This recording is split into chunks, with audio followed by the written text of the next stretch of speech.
LB Nagar corporator Sujatha Naik పై MLA Sudheer Reddy చేసిన అనుచిత వ్యాఖ్యలను మధు యాష్కి ఖండించారు. మహిళా కార్పొరేటర్ అని చూడకుండా నీచమైన పదజాలం వాడారని ఫైర్ అయ్యారు. మహిళల పట్ల ఏమాత్రం గౌరవం ఉన్నా వెంటనే సుజాతకు క్షమాపణలు చెప్పాలన్నారు. నియోజకవర్గం అభివృద్ధికి సుధీర్ రెడ్డి చేసిందేమీ లేదని విమర్శించారు. గత 15 నెలల నుంచి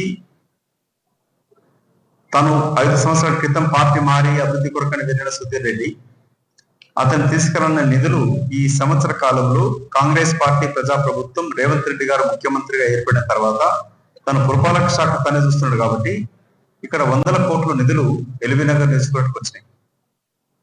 వీటిపైన ఇతను ఉనికి పోయే క్రమంలో ఎక్కడ పడితే అక్కడ కొబ్బరికాయలు కొడతాను తిరుక్కుంటూ మొన్న అదే క్రమంలో మతి స్థిమితం కోల్పోయి సోదరి సుజాత గారి పైన అస్తినాపురం కార్పొరేటర్ పైన జతం చేసిన అనుచిత వ్యాఖ్యలు, నేనేదో ఈ కార్పొరేటర్లతోటి పరోక్షంగా బంధం పెట్టుకొని చంపాపేట గాని మన్సూరాబాద్ గాని చేస్తున్నట్టు మాట్లాడిన తీరుని తీవ్రంగా ఖండిస్తా ఉన్నాం.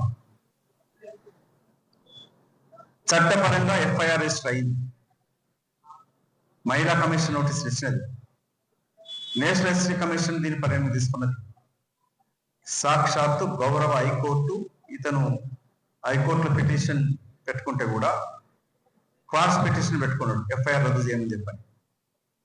గౌరవ హైకోర్టు ఇప్పటి వరకు ఇతని ఫేవర్లో ఎలాంటి ఆర్డర్ పాస్ చేయలే, నోటీస్ ఇస్తుంది తప్ప పాస్ చేయలేదు ఎఫ్ఐఆర్.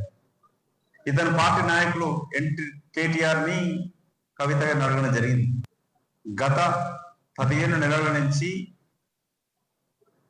తను 5 సంవత్సరాల క్రితం పార్టీ మారి అభివృద్ధి కొరకని వెళ్ళిన సుధీర్ రెడ్డి అతను తీసుకురాన్న నిధులు ఈ సంవత్సర కాలంలో కాంగ్రెస్ పార్టీ ప్రజాప్రభుత్వం రేవంత్ రెడ్డి గారు ముఖ్యమంత్రిగా ఏర్పడిన తర్వాత తను పురపాలక శాఖ పని చూస్తున్నాడు కాబట్టి ఇక్కడ 100 కోట్ల నిధులు ఎల్బీ నగర్ నియోజకవర్గానికి వచ్చినాయి.